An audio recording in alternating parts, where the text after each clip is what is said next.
হযরত শাহজালাল আন্তর্জাতিক বিমানবন্দরের থার্ড টার্মিনালের পরিচালন ও রক্ষণাবেক্ষণের কাজ পাবলিক প্রাইভেট পার্টনারশিপে হবে।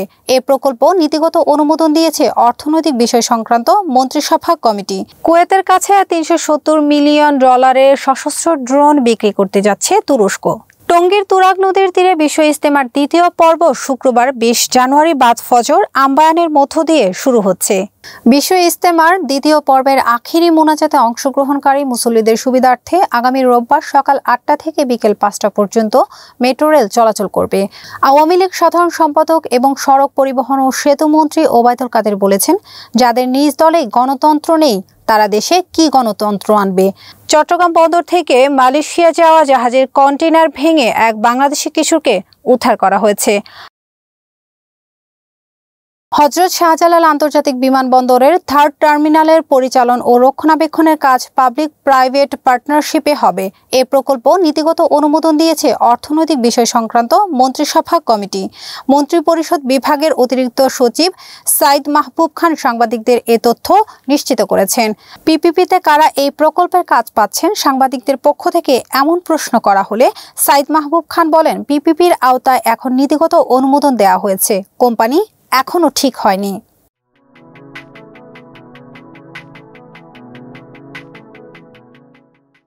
কুয়েতের কাছে $370 মিলিয়ন সশস্ত্র ড্রোন বিক্রি করতে যাচ্ছে তুরস্ক। তবে তুর্কি প্রতিরক্ষা প্রতিষ্ঠান বাইরাক্তার কয়টি ড্রোন কুয়েতের কাছে বিক্রি করবে তা প্রকাশ করা হয়নি। সিরিয়া, লিবিয়া ও আজারবাইজানের যুদ্ধে সাফল্য লাভ করার প্রেক্ষাপটে তুরস্কের বাইরাক্তারের TB2 ড্রোনের আন্তর্জাতিক চাহিদা ব্যাপকভাবে বৃদ্ধি পায়। আর রুশ বাহিনীর বিরুদ্ধে ইউক্রেনের সফলভাবে এই ড্রোন ব্যবহারের ফলে এর চাহিদা বেড়ে যায়। বাইরাক্তার এক বিবৃতিতে জানায়, বাইরাক্তার TB2 ড্রোন রপ্তানি নিয়ে কুয়েত প্রতিরক্ষা মন্ত্রণালয়ের সাথে $370 মিলিয়ন একটি চুক্তি হয়েছে। কুয়েতের কাছে কতটি ড্রোন বিক্রি করা হবে সে ব্যাপারে অবশ্য কিছু বলা হয়নি। বিবৃতিতে বলা হয়, 2019 সাল থেকে যুক্তরাষ্ট্র, ইউরোপ ও চীনা প্রতিষ্ঠানগুলোকে হারিয়ে বাইরাক্তার এগিয়ে চলেছে। কুয়েতে ক্রয় করার বাইরাক্তার TB2 ড্রোন কেনা দেশের সংখ্যা 28-এ উন্নীত হলো।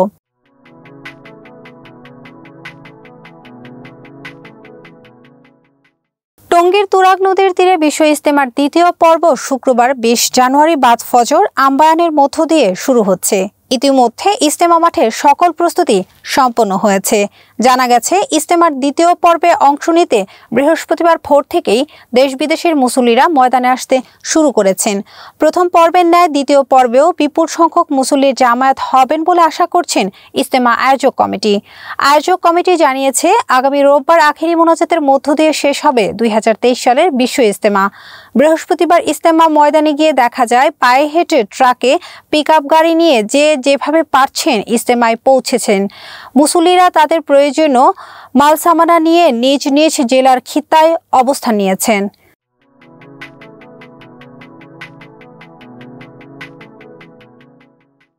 চট্টগ্রাম বন্দর থেকে মালয়েশিয়া যাওয়া জাহাজের কন্টেইনার ভেঙে এক বাংলাদেশি কিশোরকে উদ্ধার করা হয়েছে। সংশ্লিষ্ট সূত্রে জানা গেছে, কিশোর চট্টগ্রাম সমুদ্র বন্দর থেকে খালি কন্টেইনারের ভেতর লুকিয়ে মালয়েশিয়ার ক্লাং বন্দরে পৌঁছায়। পরে তার চিৎকার শুনে জরুরি ভিত্তিতে জাহাজটি জেটিতে ভেড়ানোর পর কন্টেইনার ভেঙে তাকে মুমূর্ষু অবস্থায় উদ্ধার করে হাসপাতালে নিয়ে যাওয়া হয়।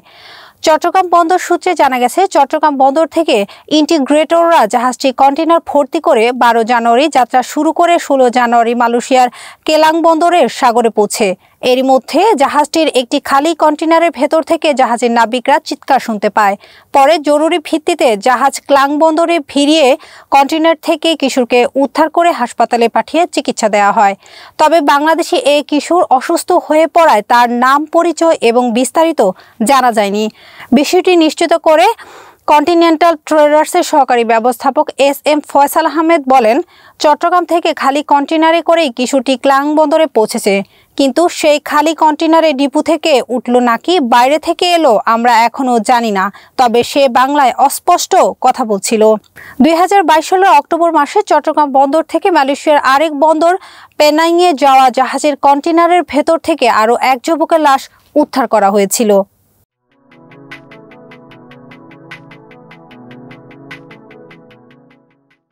বিশ্ব ইজতেমার দ্বিতীয় পর্বের আখেরি মোনাজাতে অংশগ্রহণকারী মুসল্লিদের সুবিধার্থে আগামী রোববার সকাল ৮টা থেকে বিকেল ৫টা পর্যন্ত মেট্রো রেল চলাচল করবে। বৃহস্পতিবার সড়ক পরিবহন ও সেতু মন্ত্রণালয়ের এক সংবাদ বিজ্ঞপ্তিতে এ তথ্য জানানো হয়। এতে বলা হয়, আগামী ২০ থেকে ২২ জানুয়ারি পর্যন্ত টঙ্গীর তুরাগ তীরে অনুষ্ঠিতব্য বিশ্ব ইজতেমার দ্বিতীয় পর্বের আখেরি মোনাজাত উপলক্ষে যাত্রী সাধারণের চলাচলের সুবিধার্থে ২২ জানুয়ারি রোববার সকাল ৮টা থেকে বিকেল ৫টা পর্যন্ত উত্তর মেট্রো রেল স্টেশন থেকে আগারগাঁও মেট্রো রেল স্টেশন পর্যন্ত এবং বিপরীত ক্রমে বিরতিহীনভাবে চলাচল করবে। যাত্রী সাধারণের চলাচল ব্যবস্থাপনার সুবিধার্থে ২২ জানুয়ারি রোববার বিকেল ৩টা থেকে রাত ৯টা পর্যন্ত স্টেশন দুটিতে এমআরটি পাস বিক্রয় বন্ধ থাকবে।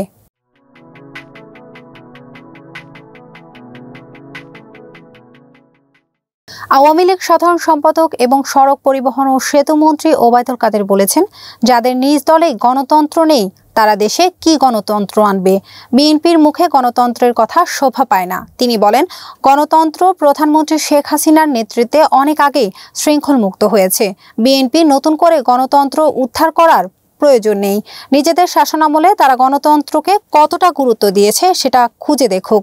বৃহস্পতিবার রাজধানীর বনানীতে বাংলাদেশ সেতু কর্তৃপক্ষের বোর্ড সভা শেষে সংবাদ সম্মেলনে তিনি এসব কথা বলেন।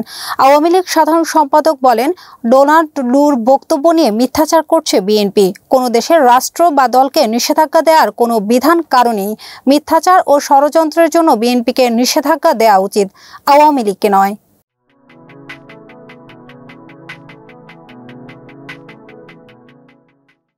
আজ ১৯ জানুয়ারি বহুদলীয় গণতন্ত্রের প্রবর্তক বাংলাদেশ জাতীয়তাবাদী দল বিএনপির প্রতিষ্ঠাতা শহীদ প্রেসিডেন্ট জিয়াউর রহমান বীর উত্তমের ৮৭তম জন্মবার্ষিকী।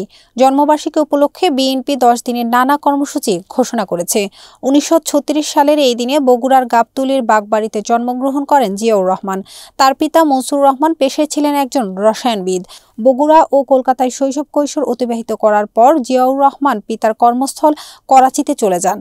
শিক্ষাজীবন শেষে ১৯৫৫ সালে তিনি পাকিস্তান মিলিটারি একাডেমিতে অফিসার হিসেবে কমিশন লাভ করেন।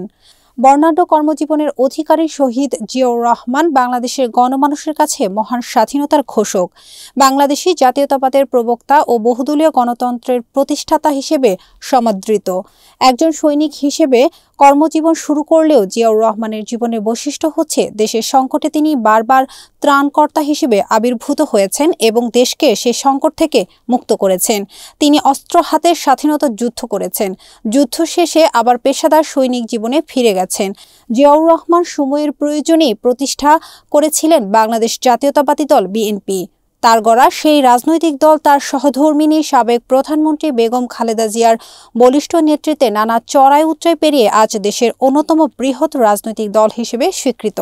বিএনপি মহাসচিব মির্জা ফখরুল ইসলাম আলমগীর বলেছেন, জনগণের নেতা জিয়াউর রহমান, যিনি জাতির ক্রান্তি লগ্নে বাংলাদেশের স্বাধীনতা ও মুক্তিযুদ্ধের ঘোষণা দিয়েছিলেন। তিনি আধুনিক বাংলাদেশের স্থপতি ও বহুদলীয় গণতন্ত্রের প্রবক্তা। আমরা তাকে শ্রদ্ধা জানাই, তার রুহের মাগফিরাত কামনা করছি। বৃহস্পতিবার সকালে রাজধানীর শেরেবাংলা নগরে বিএনপির প্রতিষ্ঠাতা ও সাবেক রাষ্ট্রপতি জিয়াউর রহমানের মাজারে ফুল দিয়ে শ্রদ্ধা নিবেদন শেষে তিনি এসব কথা বলেন।